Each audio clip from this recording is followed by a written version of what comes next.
بسم اللہ الرحمن الرحیم۔ اصحاب کہف۔ آئیے دوستو جانتے ہیں اصحاب کہف کے بارے میں۔ اللہ تعالیٰ نے قرآن کریم کی سورہ کہف میں اصحاب کہف کا تذکرہ کیا ہے۔ 3 صدی عیسوی میں روم میں دقیانوس نام کا ایک مشرک بادشاہ تھا۔ اس نے رومیوں میں بت پرستی کو عام کرنے اور عیسائیت کو ختم کرنے کی کوشش کی۔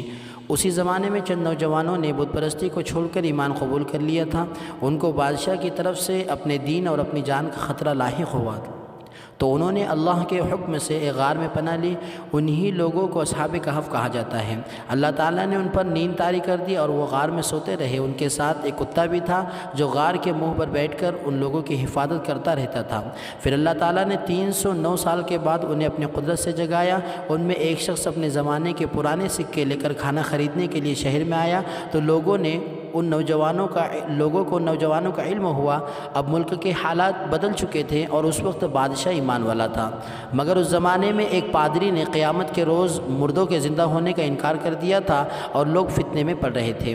اتنے پرانے زمانے کے لوگوں کے واپس آنے پر ہر ایک کو قیامت کے دن دوبارہ زندہ ہونے کا یقین ہو گیا اور پادری کی بات جھوٹی ثابت ہوئی۔